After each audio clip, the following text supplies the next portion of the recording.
The innocence of children is something we tend to forget. The innocence of our children exists even if they have not been born yet. We plan our futures, we set our goals, we marry our significant other and plan to grow old. And in that process, we bring lives into this world, innocent little babies that will soon have a voice to be heard. Jesus said, "Let the little children come unto me." We know that when they are first born, this is the time when we should be. We should be ready to introduce them to this earthly place, to bring them unto Christ that they may feel his mercy and grace, that they may know that without him nothing is possible, that they can learn to live and to love, to believe in something, to believe in themselves. We have to do this job. We have to nurture them, educate them, bring them up in a Christ-like world, because they are innocent. They don't know what to do or how to do the right and wrong.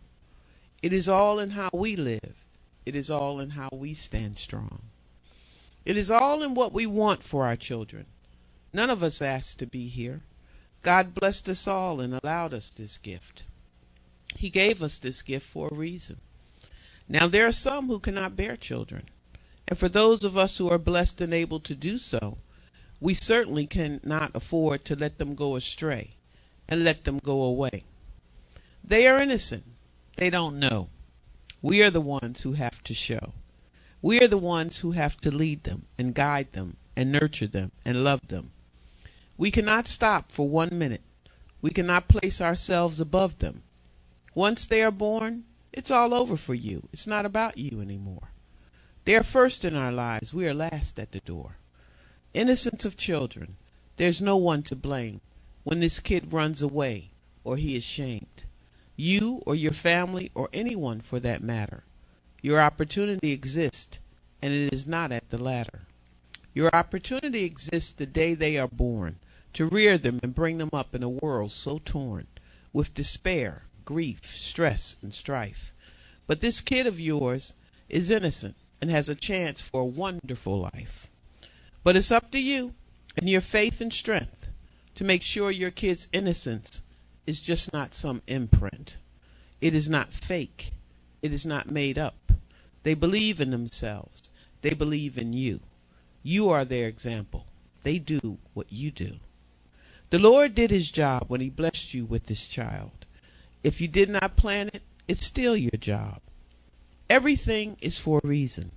Everything has its time and season. But the innocence of children is the most important thing you can protect. It is the most important thing that you don't neglect. It is the most important thing that you put above all the rest of any and everything in this world. Because the innocence of children continues through generation after generation. And it starts with us. If we don't raise them right, how can we be just? How can they continue on with a life? The innocence of children, bring them up in a way that's right. Bring them up in God's eyes and in his sight. Let them know who the Lord Jesus Christ is. They will be blessed just as his son is. Well, good afternoon, Wayne listeners. Thank you for joining us this afternoon. And it's hot. Boy, is it hot. I think we've got about right at the same time that it is right now, 105, somewhere there. And I'm sure a lot of people around the country are feeling it too. But we're going to try to cool you off this afternoon for the next hour and speak with you on several announcements that we have, and also talk with our guests. We have a wonderful, wonderful gentleman with us today, Chief Frank L. Brown, former chief of police for the city of East Point, and he's currently now running for sheriff of Fulton County. So we're going to get our praise on, shall we? Chief Brown, good afternoon. Good evening. I just wanted to first thank you for joining us. Oh, the pleasure's mine. And I've got some really interesting questions for you today. And, sure. I think it's a wonderful thing what we're doing right now in terms of working together in our voter registration and education drive, and it couldn't be a more perfect time to have you here with us, Excellent. as you know, as you're running for sheriff for Fulton County. Um, Now you have, if I may, on your website, you mentioned why you got into law enforcement and one of the motivating factors. And I don't know if you mind if you share that with us with regard to your son. Sure. Actually, my son was murdered after I had already started as a police officer. In fact, I had been a police officer some 15 years when that incident happened. Mm. But it did motivate me to go on and go back to school and come to familiarize myself with some techniques and ways of dealing with young people and some of the problems that they encounter in Yeah. life, Yeah. so that I could help, reduce some of the incidents like that. Sure. How old was your son when he passed? He was 17. Okay. Okay. Yes. Okay.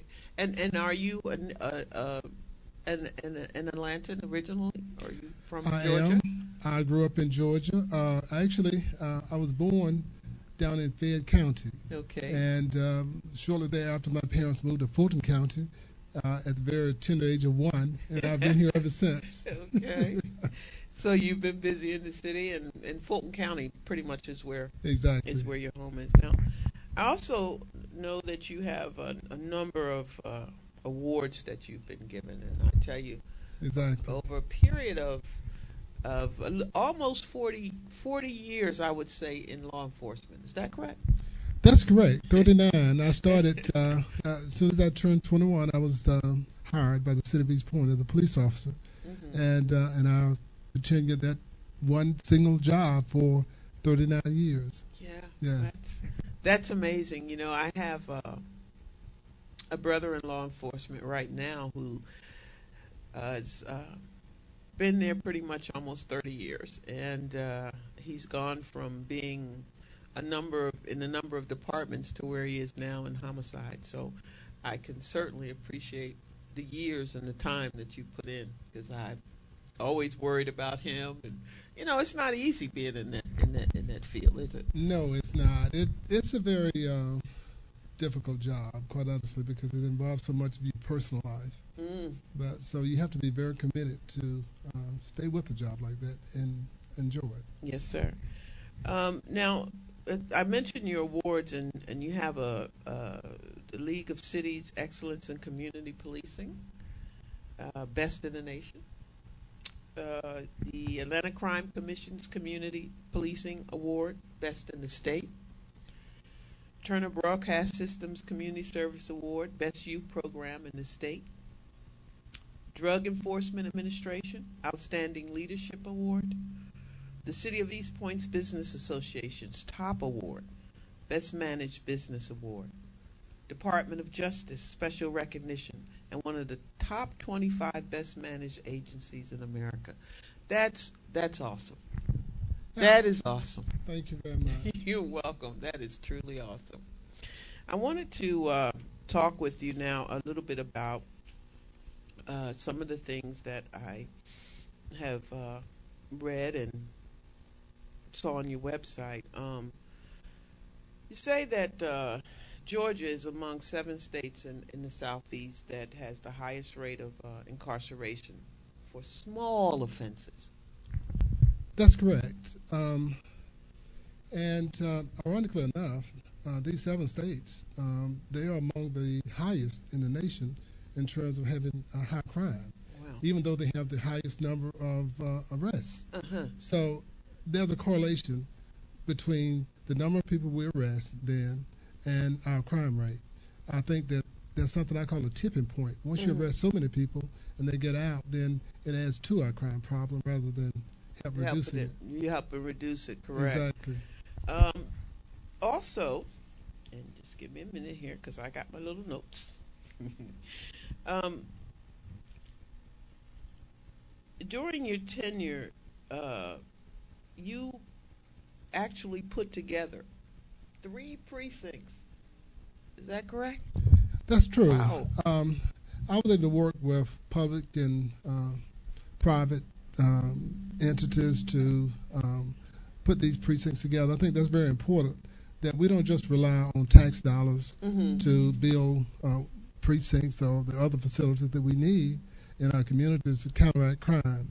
So I was able to work with business people to put these precincts together. That's wonderful.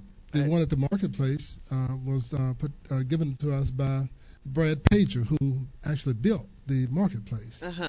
And Now, where's that? it's the one on Camp Creek Parkway. Okay, okay. And that is, I think, the biggest precinct that we have at this point. Wow. But there was two others that we got small business people to venture with Work the with, city to put together these precincts. You also constructed a pistol range. A training facility. I like to Yeah, call well, it. I had to call it pistol range. Yeah. I'm sorry. But that was another venture that we were able to accomplish with monies that we got for a grant. Mm-hmm. And it was a regional training facility, actually what it is. Okay. We don't just go out there and practice shooting, but Okay. it's also a training facility. And one of the things we emphasize in this facility is when officers should and should not shoot for their weapons. So that's very important. Okay. So it's just not a place where they go and practice shooting, but they also Mhm. practice what circumstances should they not. These things be Use the done or weapon. not be Mhm. done. Correct. Exactly. Okay. So you've worn a lot of hats and all kinds of. You've been busy. You just during that time. Yes. You've worn I've a always lot. been a worker bee, and I guess I'm pretty much a workaholic even now. Yeah, because you Yeah. even served as acting city manager. Yes, There. yes. And that was very enjoyable too. I've always liked people, but I guess my one gift, and I don't have many, but the Mhm. one gift that I have is being able to manage. And I think you have to like people to be able to manage people well. Yeah, I think so. You definitely have to have that. You got to be a people person. I think so. I want to talk now about what you're about to do in terms of your platform as you're running for Fulton County Sheriff, and you have a model for criminal justice.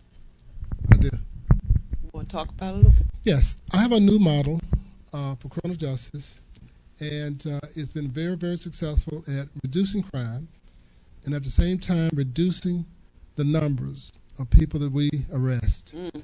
And that is also important. Yes. Right now, we are arresting so many people in this country that basically we can't afford it. This past year, in this country, we housed 2.2 million people in jail, and it costs taxpayers $50 billion. That's a lot of Here in money. the state of Georgia, yes, here in the state of Georgia, we spend $1 billion a year housing inmates.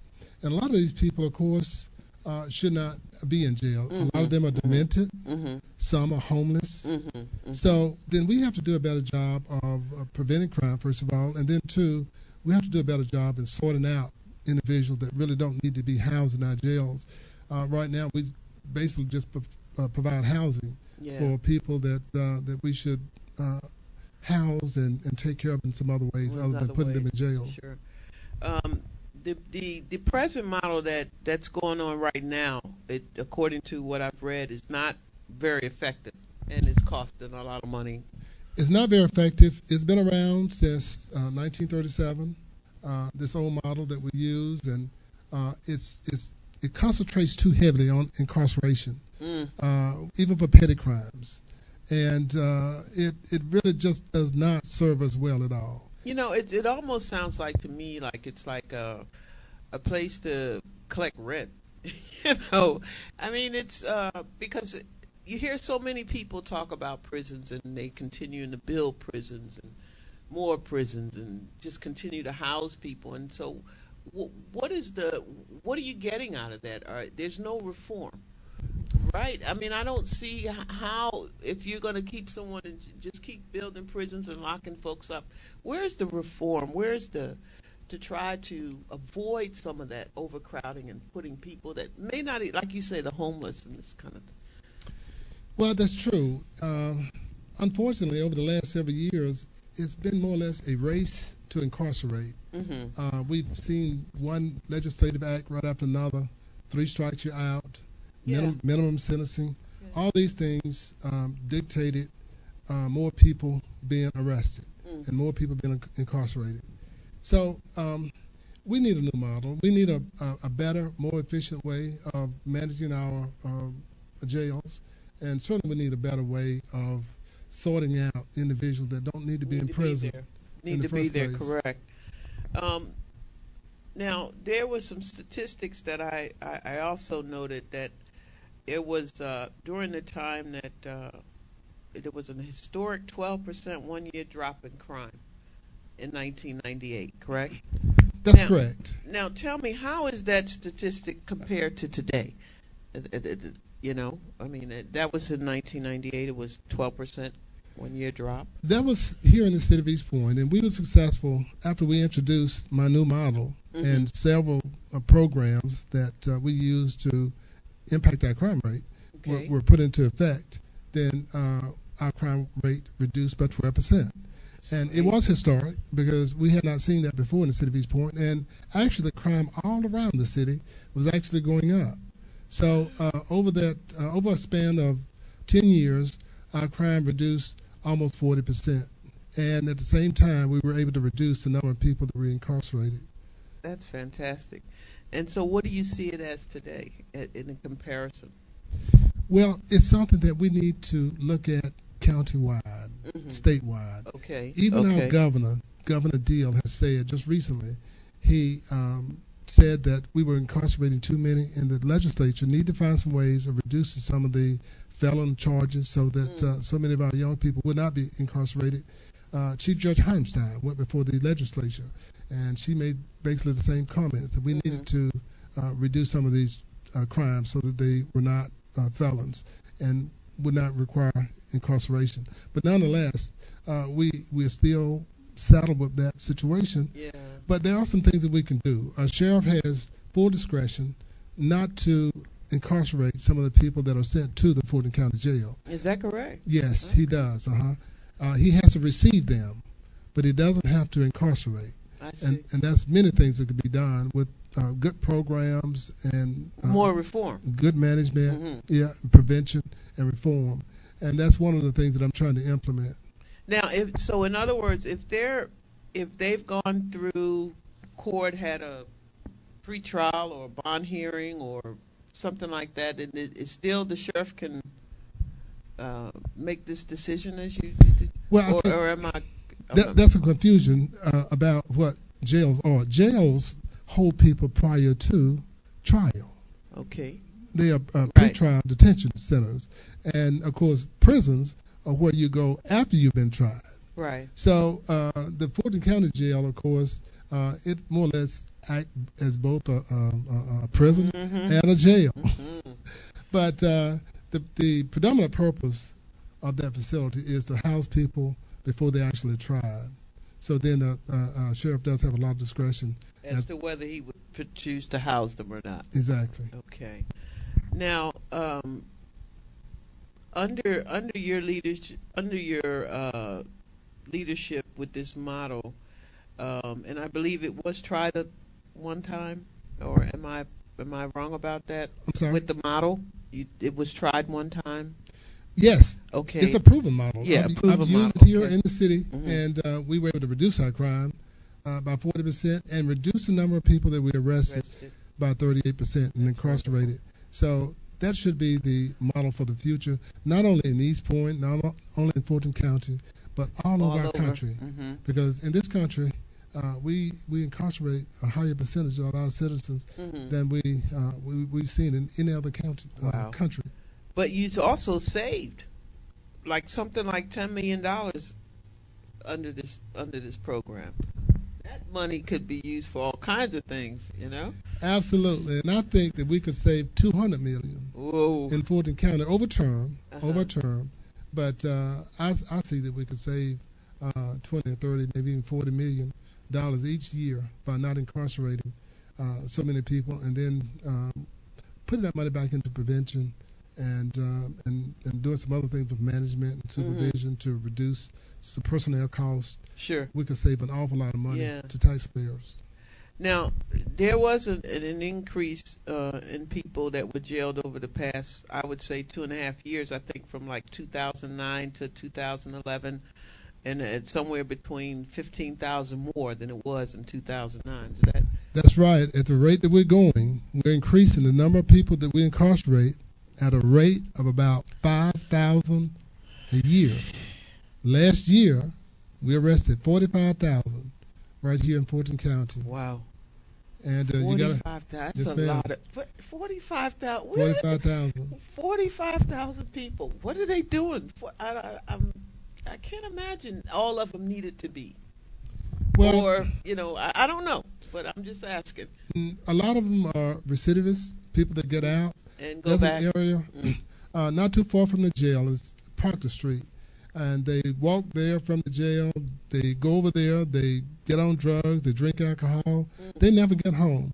And they cycle right back to the jail. Wow. So, there's some things that we can do to change that, because basically they're living at the Fulton County Jail. And it's costing taxpayers at a rate of about $22,000 each per year.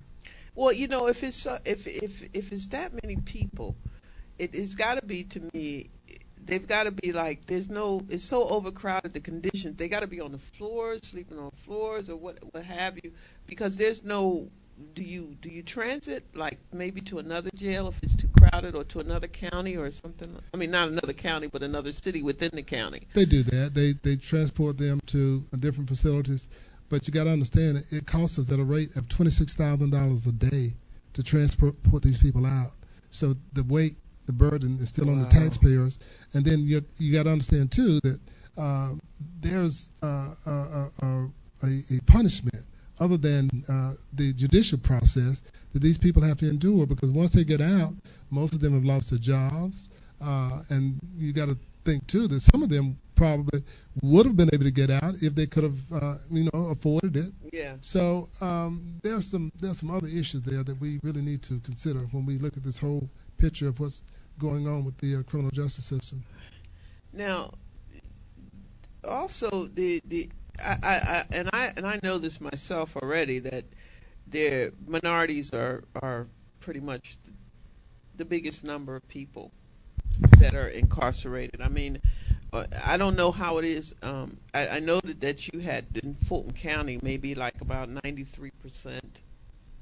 That's correct.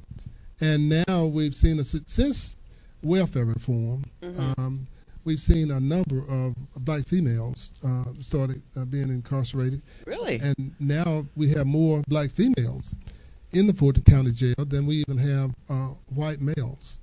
And that female number is growing all over the country. And so there's a whole issue area there that we need to take a look at, because we're beginning to see a lot of young mothers incarcerated and stay in jail for long periods of time. And, of course, this affects the family in a very negative way. When you say a lot more of this has increased in terms of the females because of the welfare reform. Yes. So what happened in there? I mean, is that something that they're doing that's bringing them into the system? Well, you got to understand that a lot of this is related to poverty. With welfare reform, of course, mothers now, once a child is 3 years old, then they basically have to go back in the work environment. And for minorities, that's not always easy to find jobs and on and on. So then a lot of mothers are caught with petty thefts and shoplifting, that kind of thing. I see. You also talk about the role of, as you mentioned earlier, with the sheriffs having discretion, but also the role of the law enforcement leaders, and as they are empowered by the state's constitution and what they can do. Yes, the sheriff is the chief law enforcement officer in the county, and you have to understand that a sheriff is just not a law enforcement officer. He has a responsibility. He's a shareholder in each community. He has a responsibility not just to be a law enforcement person, but also be an advocate for justice and Yeah. make sure that that fair play exists in all of our communities. You know, whenever I read that part, I was just amazed because I didn't realize how empowered and how much leverage a sheriff has Yes. over a particular county, or that's They do, and one of the difficulties I think that we've seen in having a lot of success in the sheriff's department is that we don't have a good process for choosing sheriffs. mm, The qualifications are very minor and minimal. All you have to have is basically a high school diploma. And as far as I know, we've never had a sheriff with the credentials that I have. okay. And so I think that for that reason alone, I think I can make a very big Oh, difference. no doubt. But now you say just a high school, Basically, yes. but they do have to have some law enforcement experience, right? Well, that is not required. Really? No. So I can run for sheriff? No, just kidding. I wouldn't know what the first thing to do. But that's interesting. I Yes, had it no is. idea that. I thought you'd at least have to have been a police officer or, or something. I mean, how are you going to lead other law enforcement personnel if you don't have the experience or the knowledge? How do you do that? Well, I think that's the problem that we've had over the years, having individuals that were not really qualified to do it. That's interesting. Very interesting. Um, Now, there's the Fulton County Jail uses, and I'm just quoting you here, that they uses this traditional model. It operates much like prisons, and you say that as opposed to being jails, they're more like prisons, as we just mentioned earlier. That they only should be like a holding place until sentence or whatever is determined, but that doesn't happen. Well, part of the problem is this. Once you are incarcerated in the Fulton County Jail, you're basically on your own to get out. There's Wow. there's nobody there going to give you a phone number if you don't have it, to assist you maybe with a call if you don't know a phone number. So it's that kind of thing. I And see. really and truly, we should have people assigned to work toward getting people out. If there's something that an individual doesn't have hmm that he needs to get a hold of to get out of jail, then Christ, we need to do it. We need to provide him with it. Sort of like the way they have people in hospitals, patient advocates, and Exactly. that kind of thing. Somebody to kind of advocate or try to assist them, or some sort of a social work type person or something, I guess. Ordinaries to just help them process Yeah, just get. themselves out. Wow. Sometimes people stay there for long periods of time just because they don't have a phone number. They don't have a phone number that they need to call Somebody to tell them they're there. somebody that would get them out. So Wow. And it's because they can't call, or they just don't have the number, or they need to get help to get the number. well, it could be any Any of the of those. above. I've seen instances where people didn't have credit cards, and of course you can't use the phone systems unless you've got a credit card, or unless you can get a person to reverse the charges. And Right. sometimes that's not possible. So then people sit there for that reason. And that tends to be very expensive, doesn't it? Yes, it If can they be. want to call and reverse the Reverse the charges charge. to other people, yeah. So there's just a big backlog, and I think, and I wanted to ask you, do you think that a lot of that backlog and the problems with people being able to get through the process and transition or get out is a result of any type of mismanagement, or the fact that all of the prisons are so crowded that because you think about it, if they're overcrowded like that and you got people sleeping on the floor and you got to feed folks, and you figure, I don't know how much it is per inmate a day, but there's no reform going on, there's no way to kind of eliminate some of that problem. How is it mismanagement, you think, or is it just I think by and large it is mismanagement. Of course, um, there are some other issues there. There's an awful lot of people being sent there from other jurisdictions, Mhm. from other cities. Mhm. Uh, but I had a very similar situation in the city of East Point when Okay. I took over the police department, and our jail was basically full. But I was able to reduce the jail population in the city of East Point just by management mainly. And then we were able to provide jail services for Whitfield County, for Martyr, Hateville, and Wow. College Park, Wow. along with our own prisoners. So we were able to provide jail services for all these other entities because our services were being mismanaged. And I think basically that's what we're seeing in Fulton Yeah. County. Yeah. That facility is ample to handle the number of people that ought to be in jail in Fulton County. We're arresting too many, holding too many people for petty crimes, and the people that really need to be in jail Hmm. are not there. Well, now, how does that work? Well, we don't spend many resources on the people that really need to be in jail. You'd be surprised at how few resources we actually spend on pursuing the hardened criminals.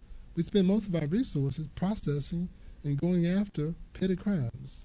And I can imagine now, would that include a lot of juveniles? What? Of course, juveniles don't go to the Fulton Yeah, County but I'm Jail. saying as far as housing and the money that has to be that's put into those kinds of in that direction. Well, of course, you spend $1 at doing one thing at the expense of not being able to spend it doing something else, Yeah. for sure. So it takes away from health services. That jail budget is $100 million. It's the biggest single budget entity that we have. It's $100 million, Wow. and health services is just a little bit over half of that. And this year, health services is having to be reduced a little bit, and my suspicion is because jail services have had to be increased. And the majority of that money is taxpayer money. Yes, for sure. Taxpayers are Yes, putting ma'am. that money. Wow. Um, the and then I want to just talk a little bit more with this mismanagement thing. It also can create safety problems. That all that kind of stuff could come into play. Safety problems, weapons, I mean, if it's not managed right, and the more people you have, I would think that all kinds of stuff could be happening because you can't oversee everything if you're not managed correctly, right? Well, that's true, and I think it all starts with good management. There need to be some internal controls. Right now, what we see is the old model.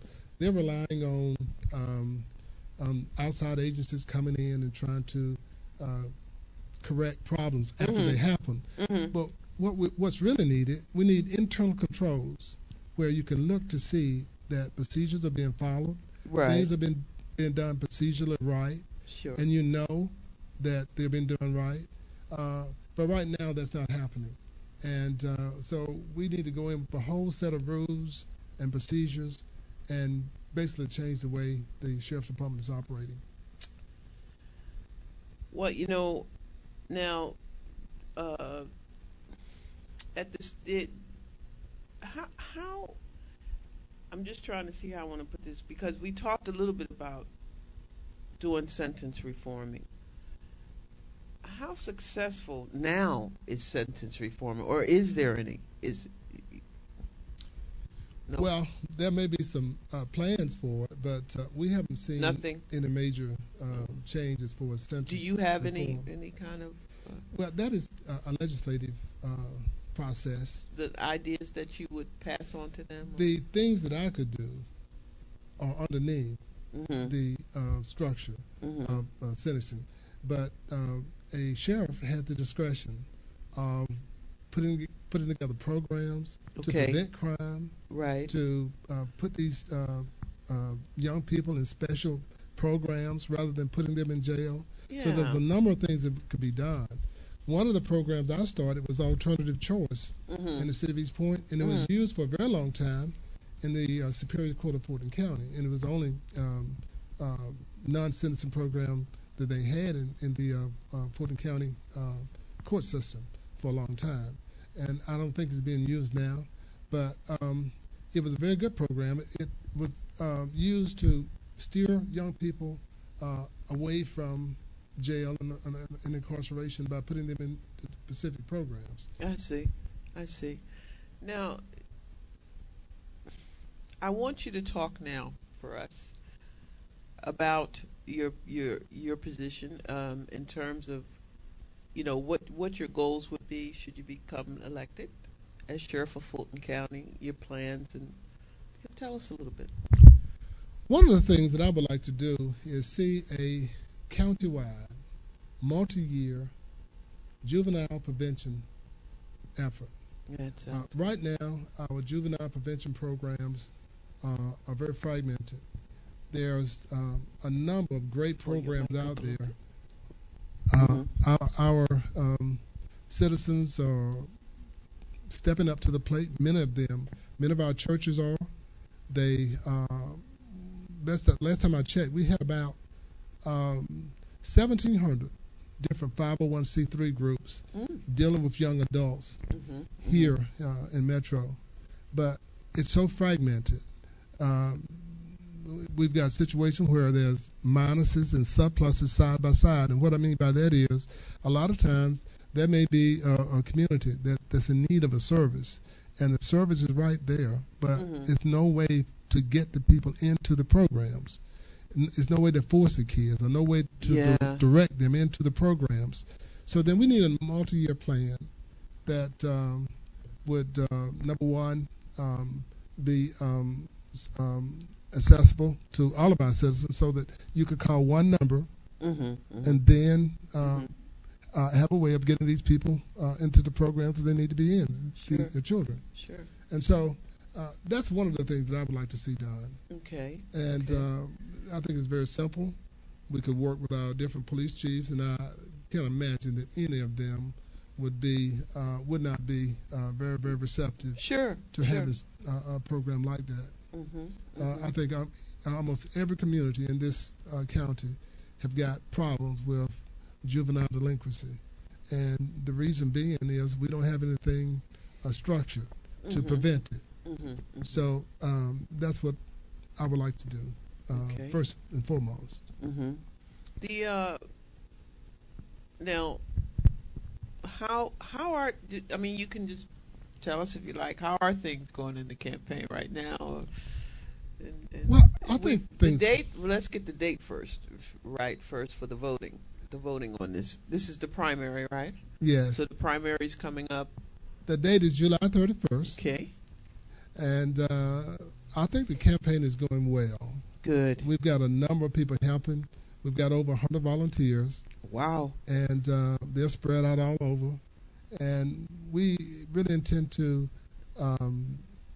really concentrate our efforts over the last 2 weeks of the campaign leading up to Election Day. So you're going to see more of us and hear more of us. Yeah. And you have a lot of young people working with you. Yes, we do. That's wonderful. Yes, it is. Yes. And the good part about it is they're in this process, and they're growing in this process. And so you never know. You may have one of them that wants to do what you do, or something else, or run for office themselves, and they see this process and how it's working, and they're being a big part of it. Well, it's amazing how perceptive they are. A lot of them really do understand some of the key issues involved here. And that's good. That's a good thing, because we need our youth are our future. They are. And we're working hard here on our program on this program, as well as with our organization, which you attended our meeting. Yes.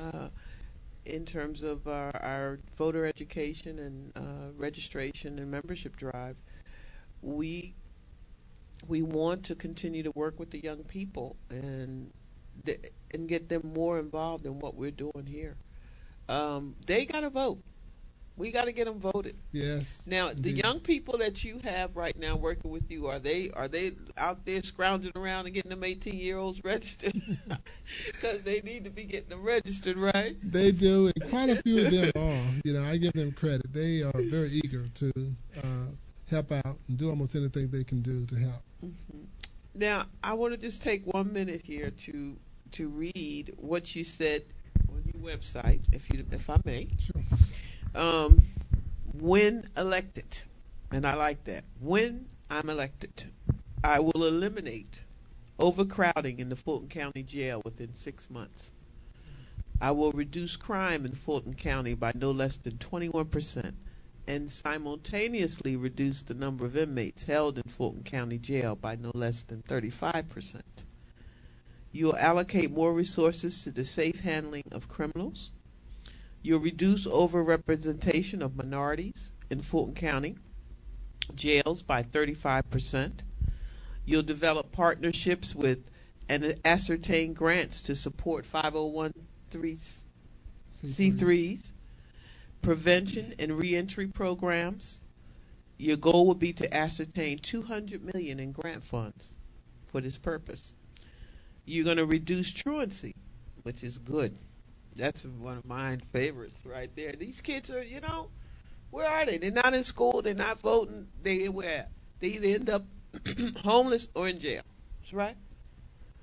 So you'll reduce truancy by 25% in Fulton County with that program that you have.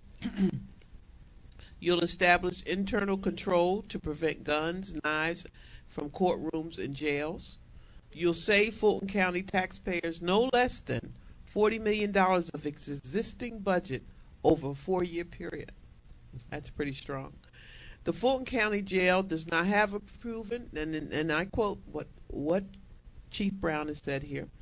The Fulton County Jail does not have a proven, valid, and reliable recidivism program, and you will formulate and implement such a program that will reduce recidivism by 30%.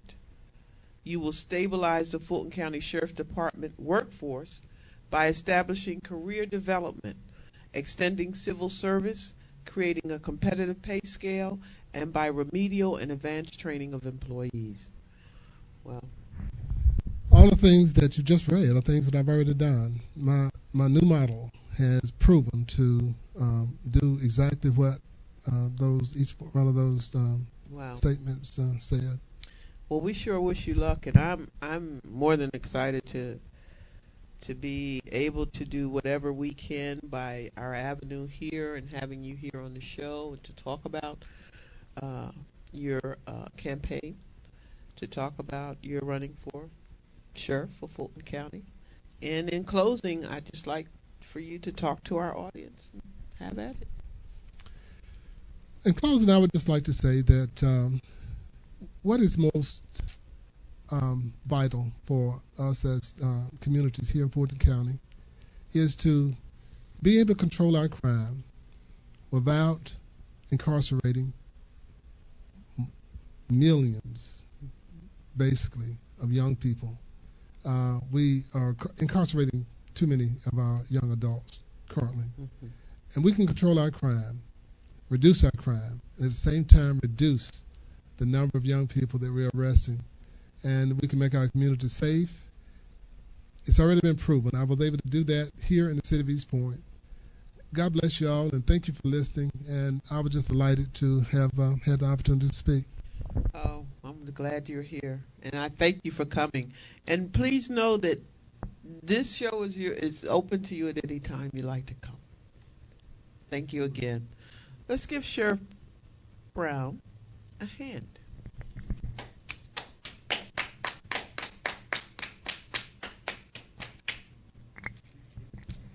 Thank you.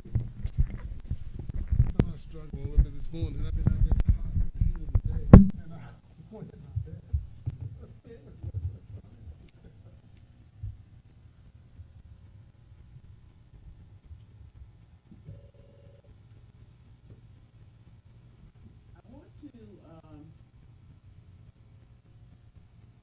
like to make a few announcements. We're, as I mentioned just a few minutes ago with Chief Brown, that we're working on, and we're going to continue to work with our youth, our young people, because uh, as you can see, and I'm sure everybody knows in what's going on politically, uh, we were overjoyed this week with the decision from the Supreme Court for our Affordable Care Act. And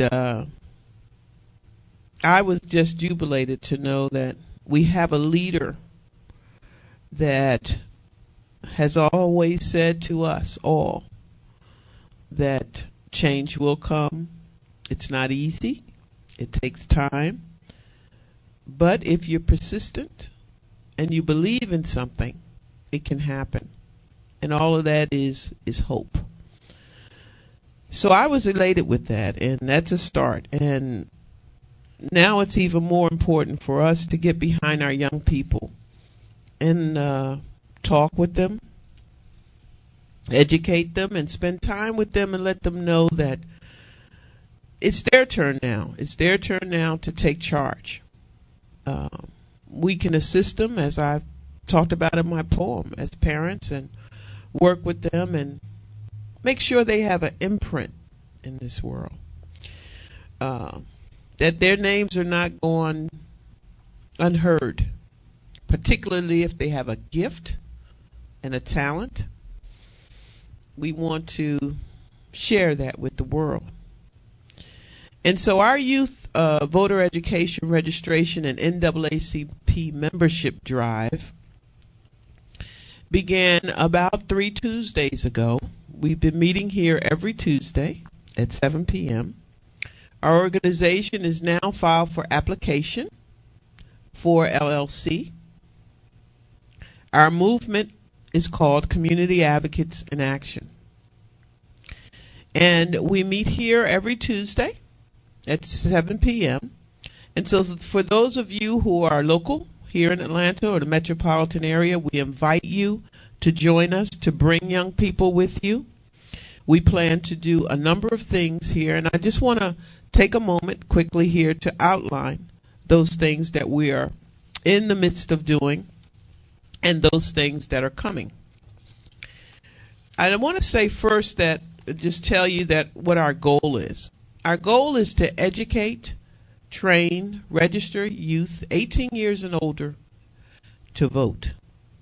Understanding the importance of a voice heard, respected, and counted. Understanding the political process at the grassroots level. This is the youth we're talking about. Through one-to-one contact and social networking, that they will creating and maintaining a movement of change for their future.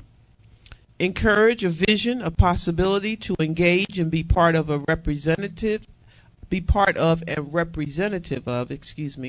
the political arena.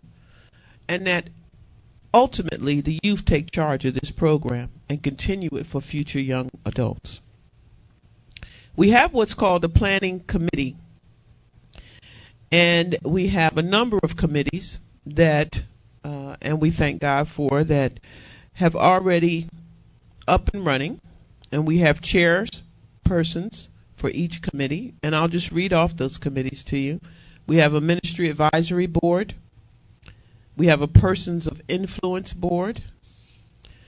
We have educators, political, and representatives committee. A marketing committee. Protective rights and oversight committee. Public relations and news media committee. Counseling and guidance committee. Youth leaders committee. Education summit committee. Camera and production committee. And Treasury and Resource Committee. So these are all the committees that we have put together here at in our organization, Community Advocates in Action, and I am just so excited about it because the first meeting was just great. Everybody just, there was no pulling and tugging or come on. Everybody just jumped in and accepted responsibility of a committee, and we're on our way. So we want to just ask that you, if you're a local, and you're interested in getting involved in this movement, please come and join us. We're meeting every Tuesday at 7 p.m. right here at the studio. Hopefully, we're going to be out there in the parking lot when we get too many people. So we're looking forward to that. There was something else I wanted to mention that I saw online today, and it was sent by one of our committee chairs, Pastor Prather, who is on the Ministry Advisory Board of our committee, and he forwarded it to me, and I want to just read it to you. And it says, our First Lady, Miss Michelle Obama, implores black church participation. And it says that the First Lady, Michelle Obama, made an impassioned pitch for black churchgoers to embrace political action on Thursday in a speech to the country's oldest black religious denomination. To anyone who says that a church is no place to talk about these issues, and I quote her saying this, you tell them there's no place better. Ms. Obama said at a conference of the African Methodist Episcopal Church in Nashville, Tennessee. She says, because ultimately these are not just political issues, they are moral issues. With Election Day a little more than 4 months away, the First Lady decried what she suggested was voter apathy in the black community. Voter apathy in the black community. She says, how many of us have asked someone whether they're going to vote, and they tell us, no, I voted last time, or is there really an election going on? After so many folks sacrificed so much so that we could make our voices heard, so many of us just can't be bothered. This is her. I quote. Mrs. Obama said that while some voters were turning out and staying home, or tuning out, and staying home, powerful interests are busy raising money to influence Washington. Well, we know about that, right? Mr. Obama, President Obama, took 96% of the black vote in 2008, and strong turnout in the African Americans community and other minorities will be crucial if he hopes to win a second term. Surveys show that African Americans attend church in higher numbers than white Americans do, and Democratic politicians have long made a habit of speaking from black pulpits in the lead up to the election day. The AME Church has a general convention every 4 years. The First Lady also spoke of her husband on Thursday, telling the story of a photo hanging in the Oval Office that shows the president meeting a 5-year-old African-American boy at the White House 3 years ago. White House photographers changed the photo hanging in the West Wing every couple of weeks, Ms. Obama said, except for that one. Young people, children. If you ever wonder whether change is possible in this country, I want you to think about that little boy in the Oval Office, that little African-American boy in the Oval Office of the White House, touching the hand of the first black president. She says blacks had to actively make good of their centuries-old legacy of political activism, mentioning names like Frederick Douglass and Rosa Parks. Today, the connection between our laws and our lives isn't always as clear as it was 50 years or 150 years ago. As a result, she said, it's sometimes easy to assume that battles in our courts and legislatures have all been won. In her speech, Ms. Obama promoted causes like investing in roads and schools and creating jobs and taking care of veterans. And she says, finally, our faith journey isn't about showing up on Sunday for a good sermon and good music and a good meal, she said.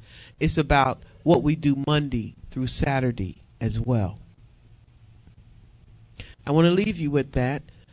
And again, I want to thank you all for joining us here on Speaking of the Tongue, Words of Spiritual Poetic Inspiration. We look forward to your joining us again next week. And as I mentioned earlier a few minutes ago, that please, if you would like, and if you live in the metropolitan area, please join us on Tuesdays at 7 p.m. where we meet with regard to our youth education, voter registration, and membership drive for the with the NAACP. And again, may God keep you. May God make his face to shine upon you. And above all things, stay cool. Goodbye.